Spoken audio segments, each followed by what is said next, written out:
Welcome back to the Team Nerd Herd podcast, where our best advice is if you want to do it right, collect what you like. Herd, we are super excited to bring you yet another comic book spotlight creator interview, a segment we like to call, What If We Never Shut the F Up? Tonight, you'll find out. Without further ado, before we introduce our guests, let's get into this roll call.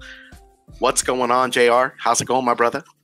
Nothing much. Just enjoying a nice Friday night. 70 degrees here in Cali. It's a good day. I'm going to pass on down to Alonzo. What's up with you, sir?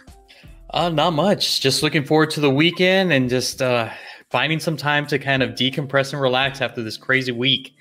But I'm Alonzo, aka Comics and Pops, your comic book nerd and your pop culture fanatic. Over to you, Steve. Oh, thank you very much. And it is a pleasure. It is your boy Steve, aka Hip Hop's in Me _comics_collectibles, and I'm your 1/12 scale collector, comic book lover, and chaser of all things nostalgic. But without further ado, let's go ahead and introduce our guest for the evening, y'all. Now, you've seen a lot of his work in the Nightwing series, Middle West, Ice Cream Man most recently. Last year, he had an NYCC exclusive for crossover that sold out in seconds. Gone. Bye-bye. A Girl Who Walks Home Alone at Night, and that homage, that beautiful homage to Jenica. Team Nerd Herd, give him a warm welcome and a round of applause. Our friend to the podcast, Alan Quah. Hey, welcome, sir. Hello, everyone. Thank you very much for joining us on the show, Alan. Thank you for having me. We are super excited. So I'm Alan Quah. As everyone knows, I draw comics. I also dabble in statue design, and I own comic Kaki Studio, a studio specializing in digital coloring. Very nice. We're super excited to have you, Alan. I mean, we've been fans of yours for quite some time. We've equally have purchased a lot of the incentive covers and your art. I know for myself, I'm still waiting on that Ice Cream Man that you just recently released, and it is absolutely amazing. So we want to thank you for giving us your time and being here with us today. So thank you. But I know before we open up this interview, there is a question. It is a staple of the Team Nerd Herd podcast, and it is an opening question that we ask. Tell us a little bit about yourself, how you got into the industry, and where it all started. Well, interesting question. Me coming back to comics is really like a full circle. I used to draw comics as a 15-year-old boy when I was still in school. Professionally, drawing for local fanzines and local humor magazines in Malaysia, and I did that for a couple of years, only to realize that probably drawing comics is not gonna be a very lucrative career. So I went into the next best thing in Malaysia, which is advertising. Because back then advertising is still in this phase where they require designers to do a lot of drawing, dabbling in what you call storyboards and stuff related to advertising, Mm-hmm. So I was an advertising man for about 15 years. Mm-hmm. Oh wow. Before I realized that I miss drawing comics a lot, so I sort of like took a gamble to try and give comics another chance, Mm-hmm. So it was a tough few years, scary few years, because I by then I became a dad, Congratulations. Yeah, so that was like 10 years ago, right? And it was like do or die. You got to somehow be successful in this line. If not, then you have to go back to what you hate, which is advertising, right? So I spent a couple of years doing a lot of indie stuff, and only recently, like about 5 years ago, I started to got my break, so called, working in more higher profile books, for Titan Comics. I spent 2 years drawing drawing Dark Souls, right? Okay. And yeah, so one thing led to another. I got to know my current agency, Scott's Collectibles, who really are the people who I need to thank profusely for putting me in the map, so-called, for getting me gigs like, working with DC and Marvel Comics. Yeah, they're a great company. Yeah, they are a great company, and all the other publishers. I'm very happy working with everyone right now. Very nice. Yeah, especially Scott's Collectibles, because they have a wide variety. Like to your point, you're saying that you work with DC, with Marvel, but you've also seen so many more indie titles like Boom Studios recently with Boom Studios, because I know I was not the lucky winner of that wraparound Something's Killing the Children cover, Alan, and oh my God, it hit my heart. It hit my heart so bad because as soon as I had it in my cart, it was gone. I was like, no. Yeah, that was really a fun project because I was a big fan of the book, and I was disappointed because I mean the book has been around for like a year plus, right? And I was disappointed because I've never gotten a chance to actually do a cover, So when the opportunity arose, I was like, wanted to do something really that that can express the frustration of being able to do one for so long, So I did a wrap around. Oh yeah, and that was the mic drop for Alan, I gotta say, because it just sold out in seconds, but it's so beautiful. I mean, just Thank you. I think it's probably one of the better Something's Killing the Children covers that I've seen, at least, and for it to sell out and not be able to get it, it's like, oh my God, this was beautiful. Just the piece was amazing. Thank you. Well, I mean, to be fair, Something is Killing the Children is really a cool comic book, right? Oh, yeah. I think we have really a lot of good covers prior to mine. So I am just trying to make myself look relevant really. But the one great thing I've noticed about your art is you have such different styles for everything. I mean, like the crossover ones remind me a lot of George Perez, and just how you have just a million characters and they all look good. Like you have like a million people in this one scene. You're just like, they all have faces and stuff. And you know what I mean? I know that's extremely hard to do. And that takes some serious talent. But then you have you have like that wraparound cover that's amazing. The Department of Truth one with the car on the front, which I still need to pick up. I need to probably get on the secondary market. Yeah, that's the one. I was the lucky winner of this. But I mean, it's amazing that you're able to do that, because a lot of guys, it's kind of one note is what they do. What's your inspiration? Like, what artists did you grow up like kind of want to follow and stuff? Very good question. I think I'm more like I have an old soul in me. I like Bronze Age comics a lot. I collect a lot of black and white magazine, the Warren magazines. Nice. Stuff like Creepy, Vampirella, 1984. Those kind of stuff where artists back in the days, right, rely a lot on ink wash, to create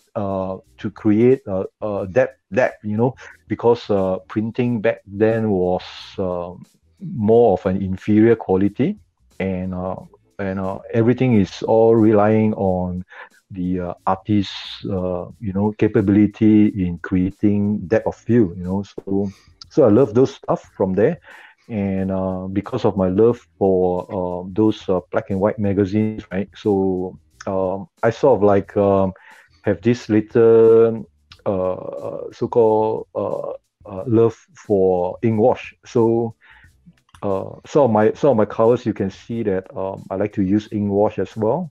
while some, like what you mentioned, on crossover, I need it to be drawn in a really clean line so that I can tell a better story. So basically, my approach to covers is really, if I can tell a story, I will tell the story even with a certain style. So basically, I like to draw in a few styles, and those styles will be applied on based on the title that I'm given. Okay. Very nice. Yeah, Yeah. to kind of echo what JR is saying about how you're able to fit all of these amazing characters all on one cover and still be able to see every single detail and know that each person looks different from another person. So they all have the unique like look to them. And you also had a cover that just came out recently for Marvels. And that cover had everybody on it, and it was amazing. Oh my god! I love this cover so much because it's like they're all like just hanging out at a diner or something, and there's so many characters, and they all look unique. They don't all look the same, and I'm like, how does he do this? And then you have all these little details, like on the floor, on the booths. I mean, how do you find the time to like make this like work of art? Well, thank you. It is more like me trying to vent my frustration, really, because sometimes I feel like, I am an underachiever, right? I spent many years pursuing the the Marvel opportunity. I've been like trying to get the big break, right, since like 14 years ago. So in my collection, every year I have a rejection letter from Marvel, so I'm very proud of that. So over the years, I've been working hard, improving my art skills, improving my drawing style, right? So when I got the opportunity this year, whenever I have a chance to draw a Marvel cover now, right, I will try to throw in as much as possible in there. Sort of like, just in case if tomorrow I'm not going to get hired by them, right? I have really drawn all the characters in there just to be safe. And like, even I totally get it, because like your Aliens cover that you had, I mean, even then, like you could see the details on the xenomorphs and on their eggs, and I mean, it looked phenomenal. Like you're actually on a movie set, and you see all of those details on every single thing. And I mean, I think you are definitely knocking it out of the park, and I'm so happy that Marvel decided to hire you and to work on pretty much all of these covers. Yeah, I'm happy to be drawing them too. I guess the years in advertising helps in that aspect of me drawing covers right now, because in advertising they teach you how to play with colors. They teach you branding, and they teach you how to create campaigns and stuff like that, right? And of course, most importantly, you do commercials as well, so you need to have the director's eye, on planning a certain camera angles, right? So all these things really help me in my work right now. So like when you mentioned Aliens, right? So when I got the opportunity to do the cover, I think in the market there were already many retailers who were doing it. So it was easy for me because I get to study what my peers are already drawing for the cover, right? So I mean, advertising teach you to stand out, right? So basically what I do is that I'm just doing opposite of what the covers is already available out there, so that, when you put them together, right, this little cover sort of like, because it is different in that essence, right, then you have a chance to stand out. So that is how I approach my cover. I mean, if there are many red color that is being approached to the cover, right, then I'll do something cool, maybe in green or in blue, just to counteract what is what is available out there. It's like something like this, maybe. Yeah, yeah. Yeah, I mean, you could see all the colors just exploding. yeah. You're just showing off, Steve. I mean, you're just the lucky guy that was able to get all the covers, Yeah. man. You know, I mean, if All you those guys weren't supposedly ready, would I don't know sell what to so tell you. fast. I don't know what to tell you. But Jr., my bad. I knew you had a question. Chamber, let it rip, brother. Well, I was going to ask, like, how long does it take you to do a cover normally? Because, like, that crossover cover or that Aliens cover, for me, I can only draw a stick figure, and that is not even a good stick figure at that. So I could just imagine it's got to take you like a couple days to do this. I mean, how long does it take to do a cover for you? Well, the thing is, I enjoy drawing backgrounds. You know, I mean, all my life I enjoy drawing backgrounds. So it became second nature for me to draw complex background. You know, you know, when all this opportunity arrive, I'm just like, I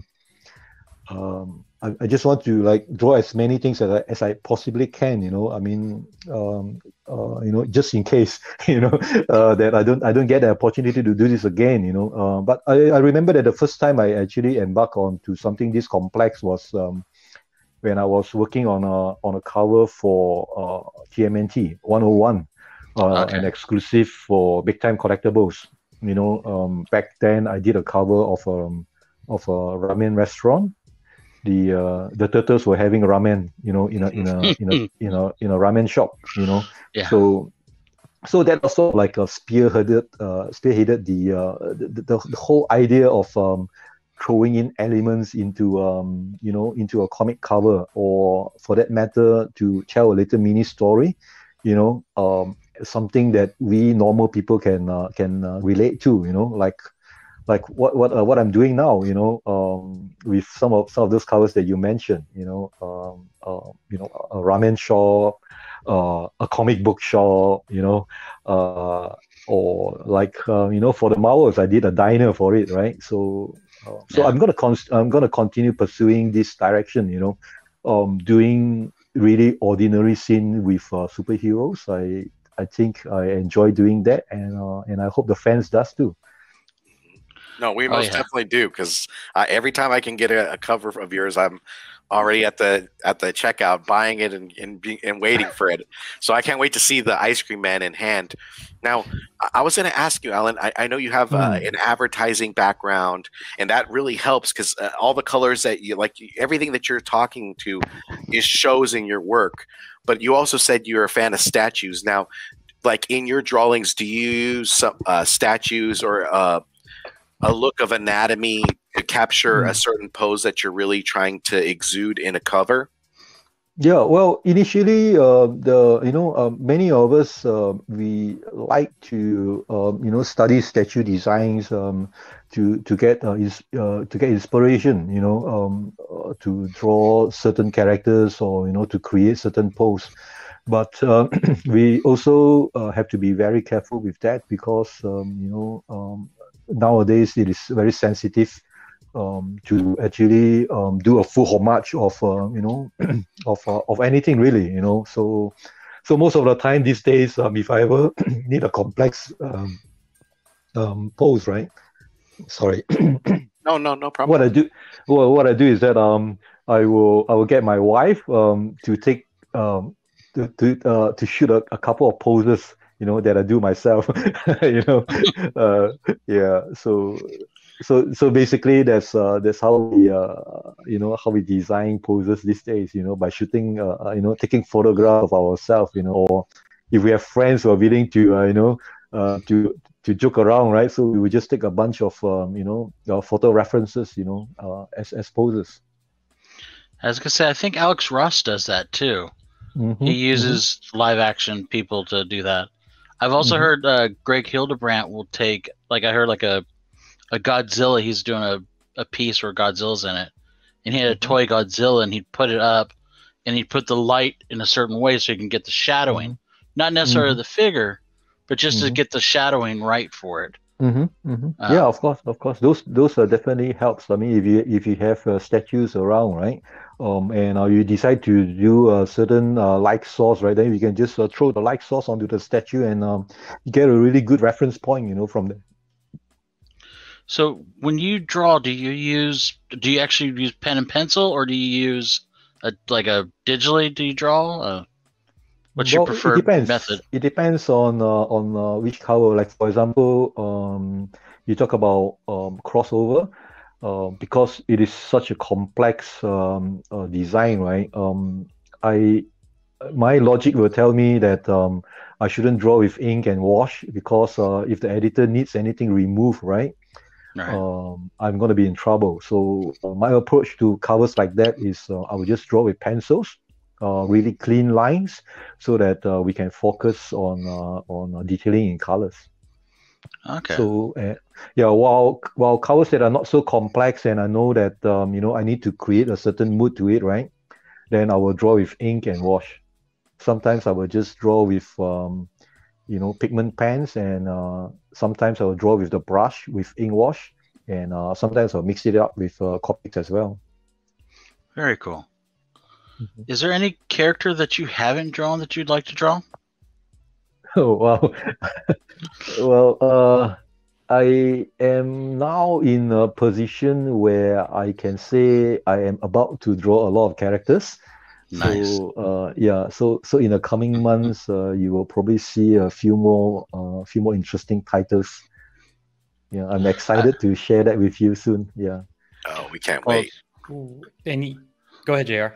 I was gonna say, I know you can't say them, but I'm hoping we get a Predators to go with that Alien one, and I'm hoping we get some Star Wars eventually. Maybe. We got a maybe. Oh yeah, Okay. That's more than I expected.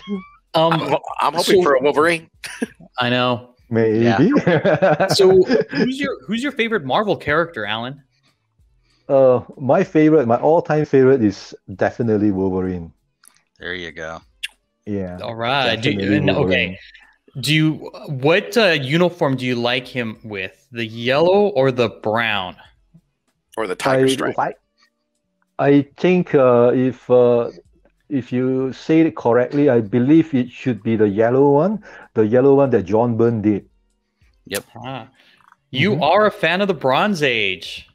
I am. My all-time favorite Bronze Age collection is Uncanny X-Men issue 108 to 143.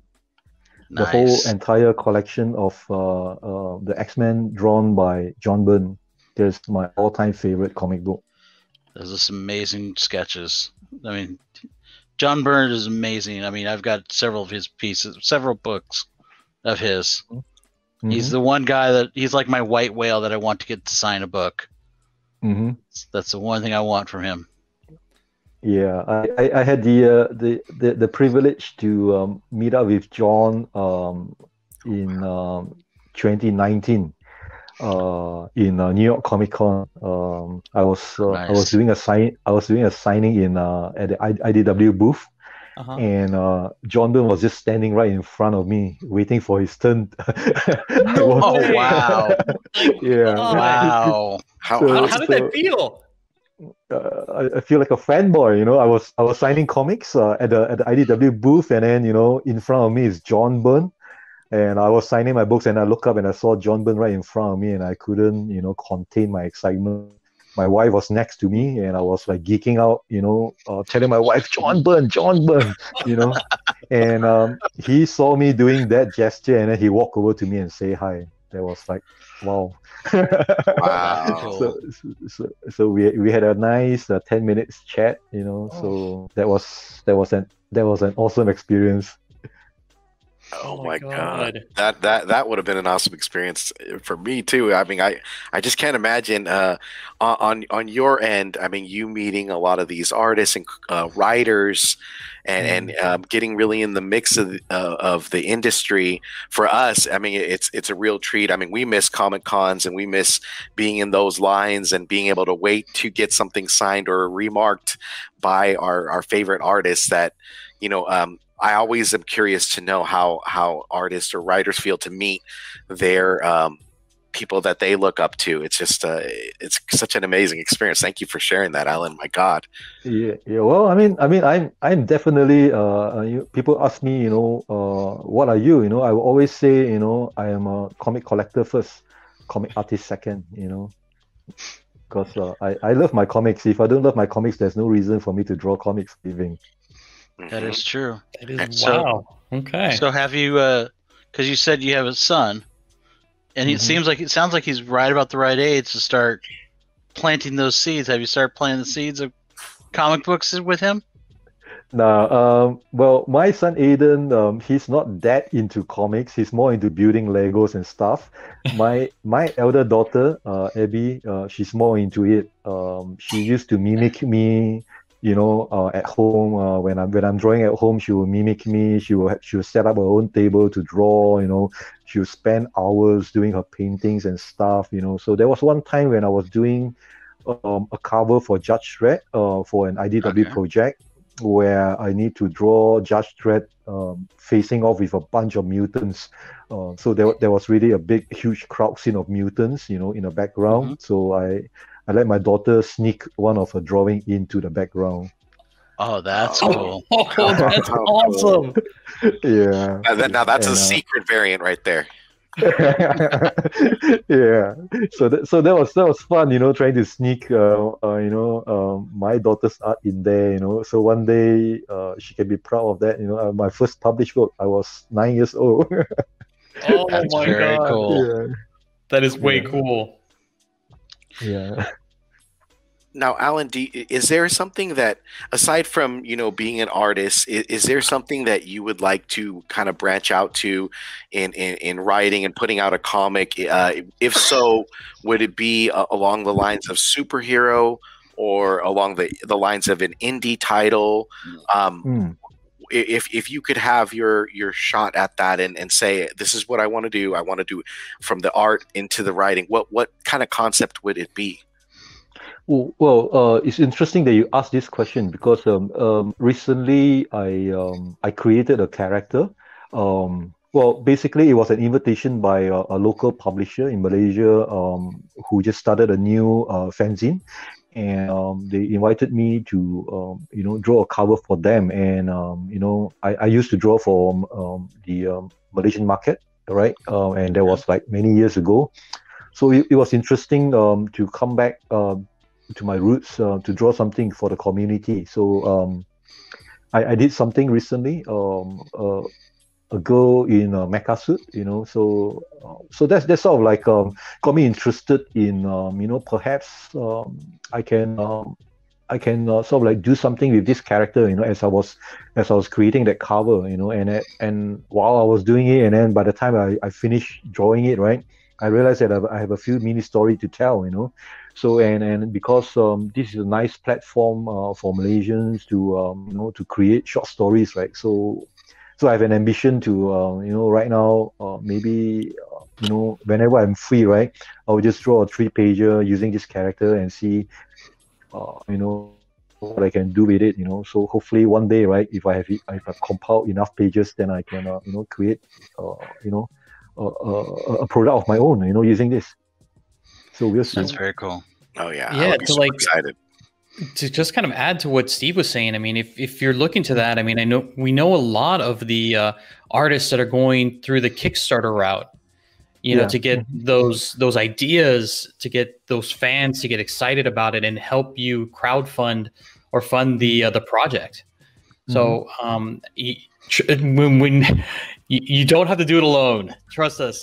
We would definitely support you, and I'm sure all your fans all over the world would do that. Would want to see you take that leap.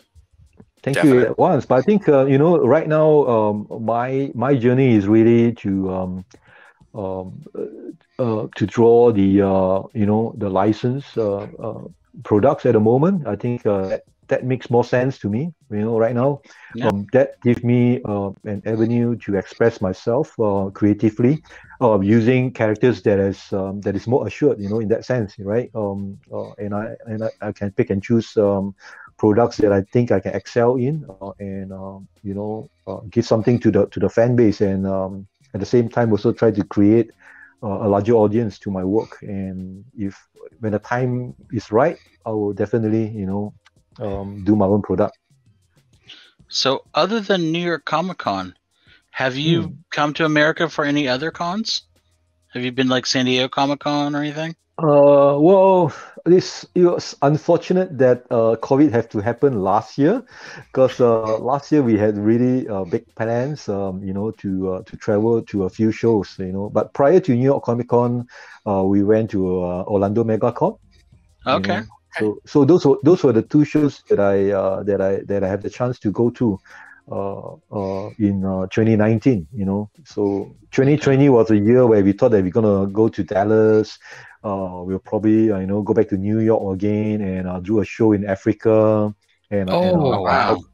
and probably a show in Singapore. But all those things all got sidelined, as you know. Yeah. Mm-hmm. So yeah, I mean, I miss the Comic Con, and I hope that all of us will get ourselves vaccinated soon, and we can travel again. Oh yeah, definitely. We have our calendars marked, and we're ready to line up, Alan. We are always ready to line up. It is the number one rule for the Team Nerd Herd podcast in San Diego Comic Con and moving forward. It'll be awesome to see you guys personally. Oh yeah, definitely. We can't wait. We cannot wait. I would love to get something remarked or a commission to most definitely. I mean, I'm on this journey as a new collector. So for me, I got the bug, and Alonzo's warned me. As you could tell, he has a background full of artwork, to admire as we are staring at your bookcase to admire. So the follow-up question I did have, Alan, I know with like time constraints and everything with like having covers at a certain amount of time, do you find yourself reading anything specifically? You said you're a comic book fan and Bronze Age fan.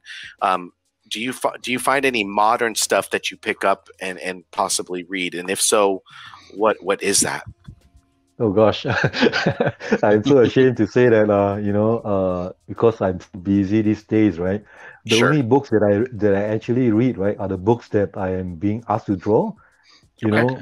So recently, of course, obviously I've read Something is Killing the Train. I love that a lot. Me too. But like I said, I'm so ashamed to say that I have a lot of books, right? But it is just the whole idea of owning books right now. I hope that I get a chance to read some of those books that I bought. Oh yeah. But definitely, I have a lot of image books around, right? I enjoy the indie books a lot. I as well. So you're saying that you're a Bronze Age guy. When you go to New York Comic Con, how much time did you leave your table to go rummaging through the back bins? Because I have a feeling I'm gonna be back there looking, and I'm gonna turn to the side, and I'm gonna see you going and grabbing the same books behind me. Oh my goodness, it was so frustrating, right? Because as you know, in New York Comic Con, the layout is such that the artist alley is at the lower floor, and you have to walk up 2 floors up to the main area, right, where all the retailers are located, right? So it's a very different layout from MegaCon, where everything is on the same floor, right? Yeah. So for me to actually steal myself away from work is so difficult. And by the time I got the opportunity to walk up to the main floor, I realized that, wow, my goodness, there are so many retailers out there, and all the bronze books, all the Silver Age stuff is killing me. Yeah. No, New York. I've been to New York Comic Con twice. I love it. But yeah, it is a beast. But the thing I love about it is the fact you get that artist alley is just massive. I mean, it's like I've told these guys before. They have like a sign saying "You are here." It's literally like 100 different artists and writers down there, and it's just so awesome to be able to walk through that. Yeah. Yes, it is. Even as a comic artist myself, to be among all the more famous artists, right? It is really overwhelming. If I have a better word for it, especially when you're just trying to get into the industry, right? And then you see all these guys are all sitting around, right? And you are collecting all their books as well, So it's surreal. I can imagine. Has there ever been a time where like they're like, "Hey, Alan, you want to come get some coffee or something with you?" And you just you're just like, "Me? Yeah, like really?" Has that ever happened to you? Oh yeah. I'm a big fan of Doug Mankey, and I got to know Doug when I knew that he went to Orlando Comic Con. Mm-hmm. Then before New York, right? So I got to know his rep, John Jasperson, after we came back from Orlando, and we hit it off. So he made it very clear to me that if I ever visit the same con, right, we're gonna have dinner together with my idol, Doug Mankey. So it was one of those kind of situations that you put yourself into, right, where you get to visit the Comic Con as a comic artist, and you get to hang out with people that that you admire. So those are one of those few instances that you realize that comic artists are just as regular folks. We hang out together. Yeah. It's really no big deal after a while. I get that. Do you have a question, Alonzo? I do. So now that you're with Marvel, is your next step also to get into DC? And if so, is there a certain character that you would like to draw? Well, I am not exclusive to Marvel, so technically I can draw for anybody, right? So if there is a new project from DC, I would love to pursue Batman again, and I would also love to draw Swamp Thing. Nice. Yes. Yeah. That seems like a lot of people's favorite character to draw. I hear that a lot. And I think it would fit your style. And again, I'm just referencing the Aliens cover because of the green and the foliage that you have and all of the little details. I think it would look phenomenal. Yeah, I think I have a few ideas if I ever get a chance to draw a Swamp Thing cover. All right, DC, did you hear that? Yeah. Alan Quah wants to draw Swamp Thing. Make it happen. Please. Yes. We want to see it. Oh my God. So is there a specific statue line that you collect, Alan? I know you said you're a fan of statues. Is there anything specific that you collect, or are you strictly into collecting like your books? Well, I collect very little statue, to be honest, because mostly is because I don't have the space now.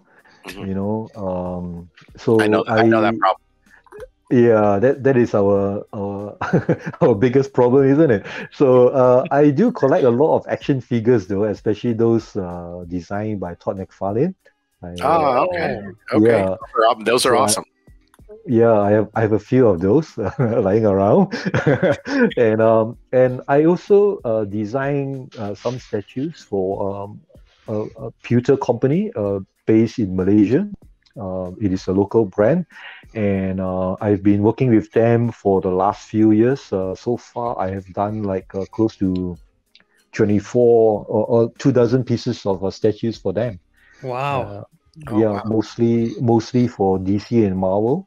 Our recent line that we did is quite interesting. It is a homage series where I designed the superheroes with a background of a famous comic cover. Like we did Action Comics 1.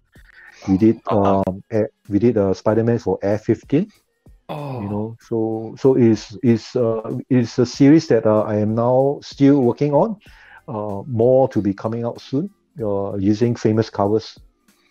That's cool. Wow, that sounds amazing.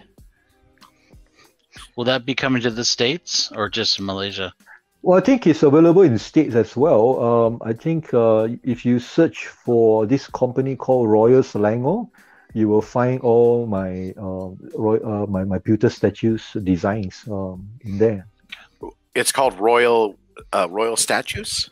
Royal Selangor. Royal as in Royal, Selangor, Selangor. Oh man. Very nice. I'm gonna have to write that down so I can. I already have it written down.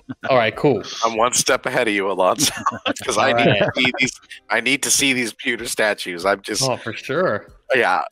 For collectors, just know no bounds. I need to have a statue now. So yeah.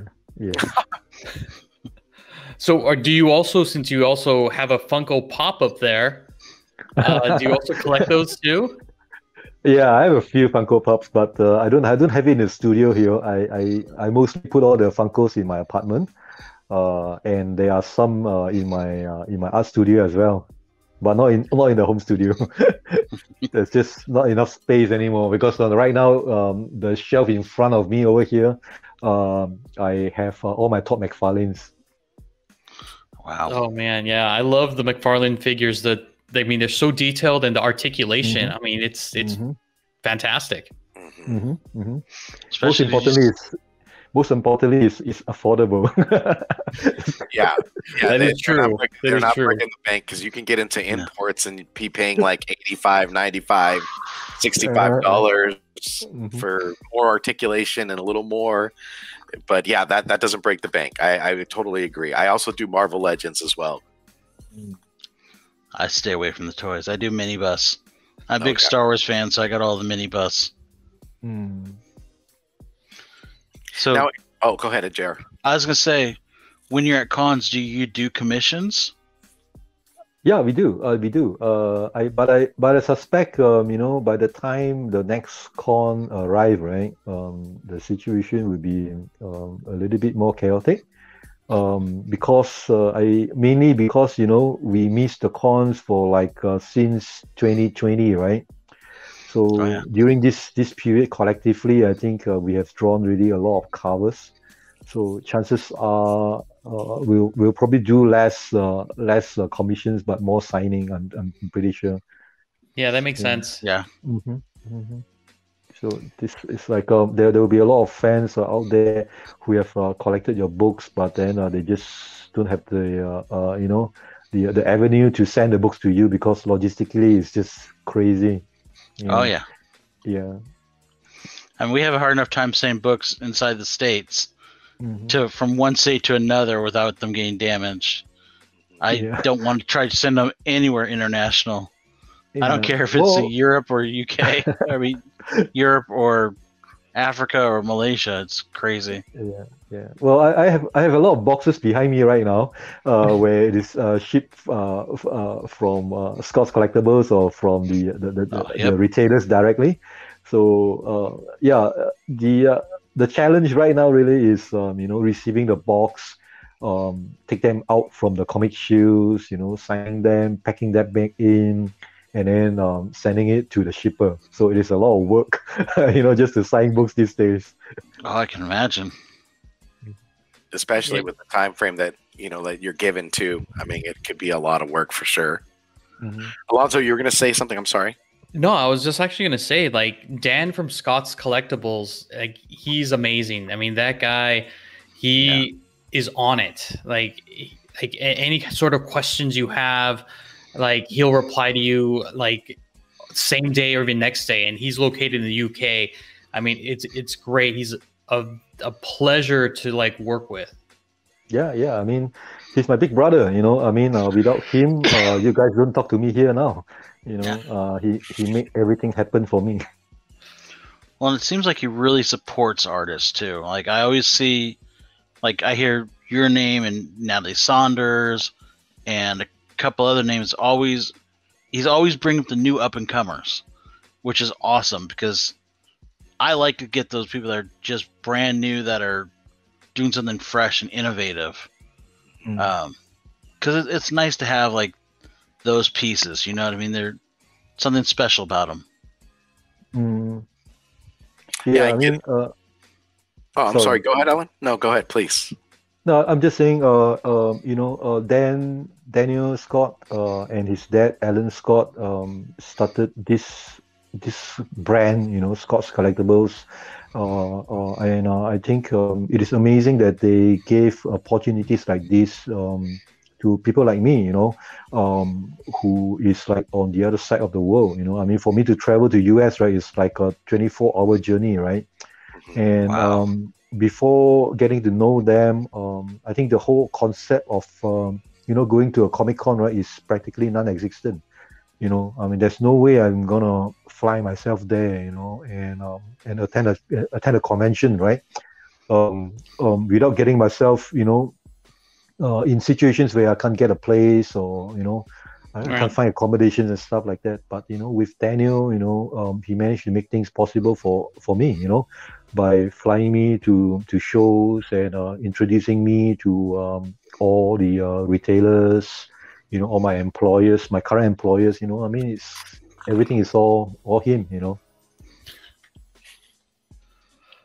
So, Alan, there is a question that I want to ask you. The group, we usually end the show with a rapid fire question. It is a gamut of questions that may not be comic related or may be comic related. But are you ready to go through the rapid fire questions? I'll do my best. All right. So here's my question. If I were to visit Malaysia and go to one of your food places, what would you recommend? I will recommend nasi lemak. Oh, okay. I've heard of that. Nasi lemak is a rice cooked in coconut milk. Oh, that sounds good. Yes, yeah, and you eat it with fried anchovies, with curry chicken, or with chili squid, or sometimes with fried chicken. Oh, that just sounds and a lot of chili. JR is smiling right now because he likes it super hot. He likes it. I'm crazy. I like the real hot stuff. Nice. Yeah, my man. If you don't have the beads of sweat going down your head, it's not hot enough. I literally go into a place and say, "Give me the hottest thing," and they're like, "Oh, here, try this. This will be fine for you." And I'm like, "No, that's not hot enough."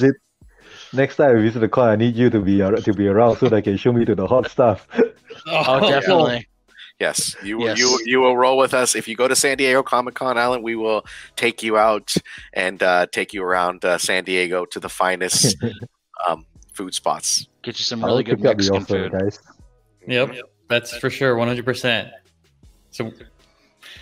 So my question is, since you again mentioned that you're a fan of the Bronze Age, which single book, not a series or run, just one book, would you say has been the most influential on your career? Wow, that's an amazing question, but I can't think of one exactly. But I guess if I'm put in the corner right now and you were to ask me this question, I think it has to be ASM 129. Oh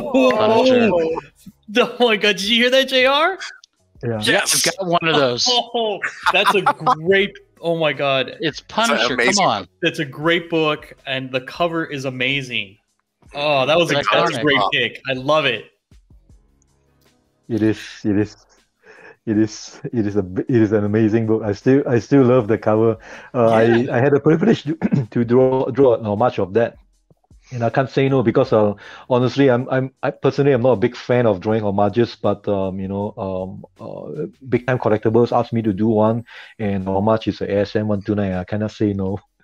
I mean, it's an iconic cover. I mean, my God, that's fantastic. So since you got the Batman emblem on your shirt, we'll go with this: Harley Quinn or Punchline. Who do you like? Well, I've drawn Punchline. I would love to try and do a Harley Quinn. Is Steve disappointed or is excited? There's a running joke on our show that I refer to Punchline as the Red Goblin, because I thought when the Red Goblin first came out in Spider-Man, everyone went, "Oh my God, this is amazing, this new character," and then they killed him like 8 issues later. And when Punchline came out, I was like, "Oh yeah, she's cool, but they're gonna kill her in like 8 issues because she's just a Harley knockoff." And so Alonzo loves Punchline. I think she's okay.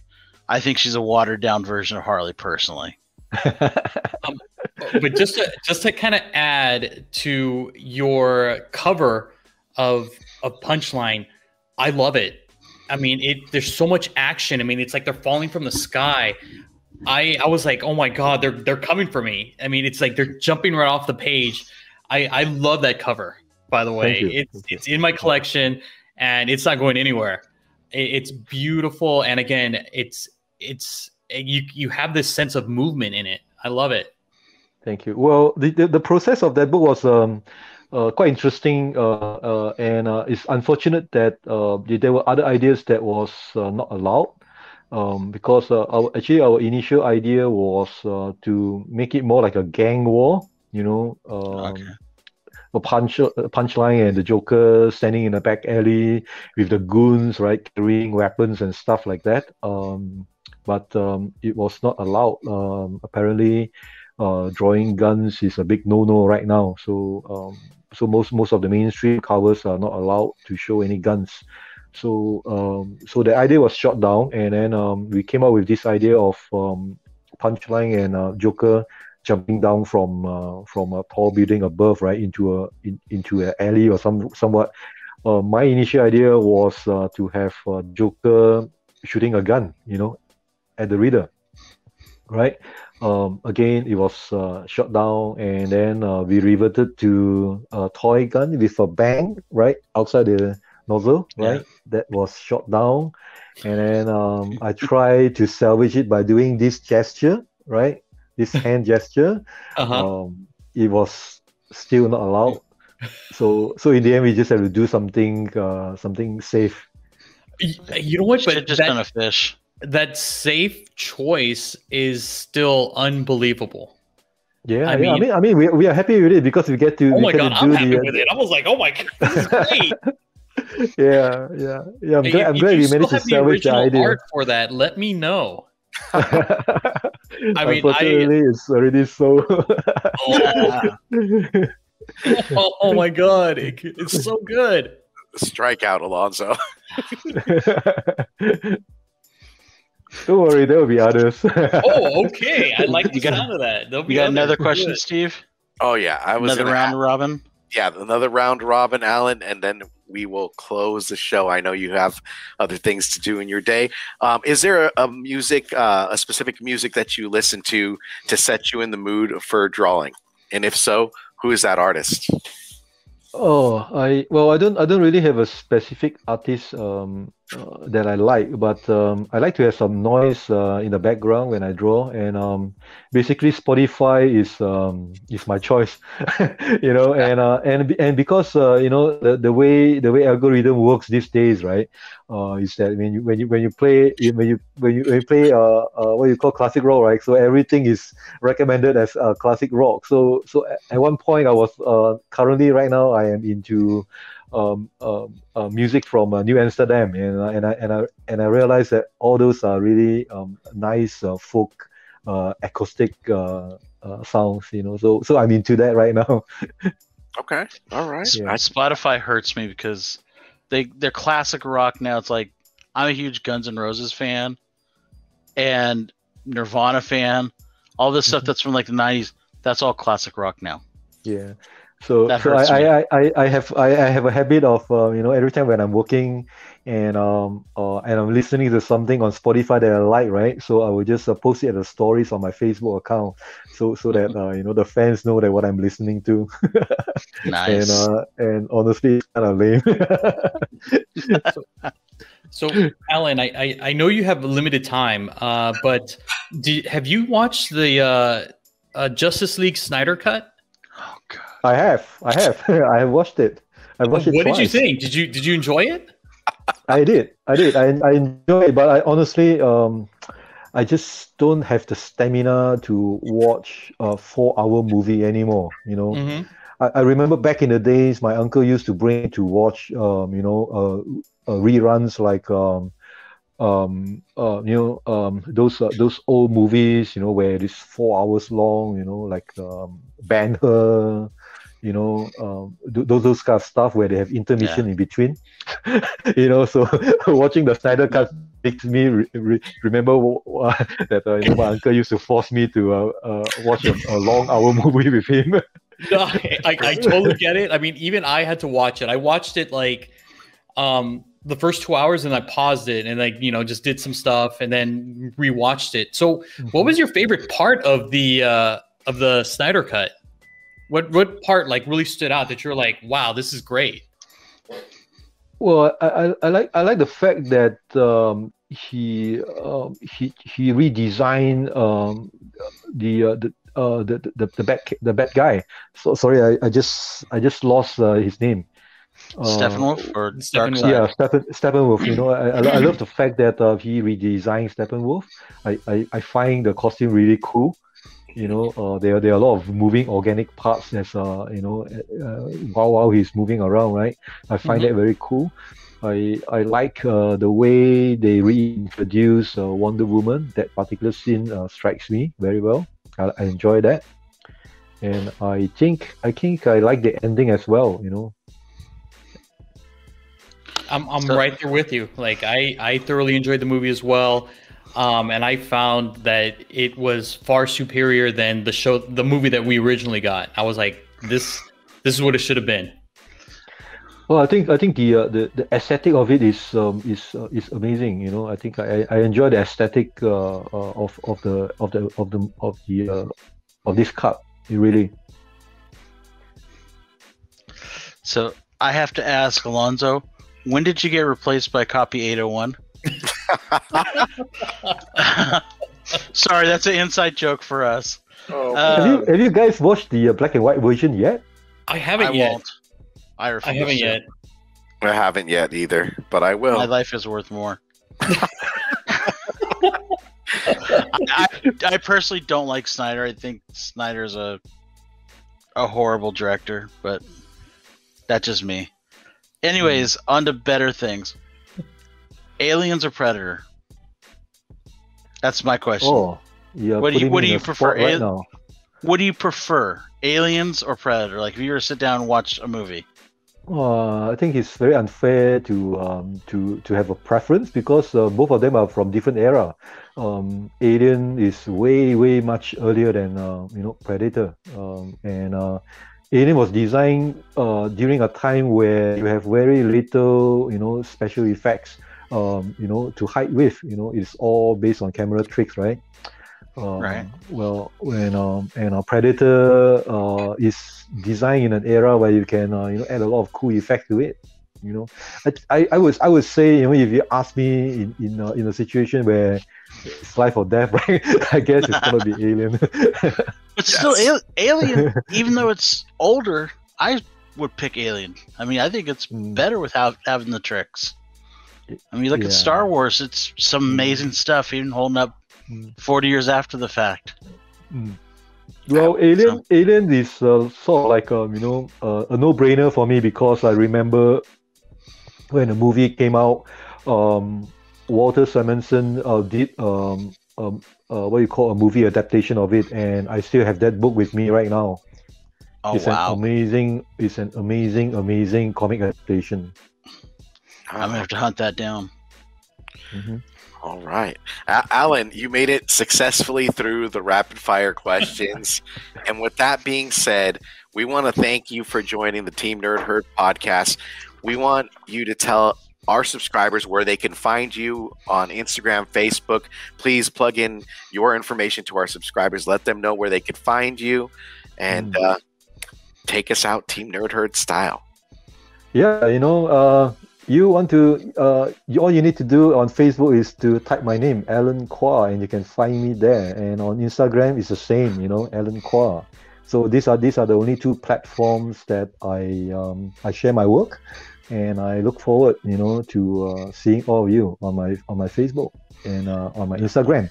So I think I should end it with if you want to do it right, collect what you like. Did I say it right? Correct, guys? You got it right. You got it. You got it. That's perfect, sir. Thank you. Thank you very much. Thank you, Alan. Thank you for having me, guys.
Baby, the boogie make you move and it might sound crazy. The floor smoked out, so it might look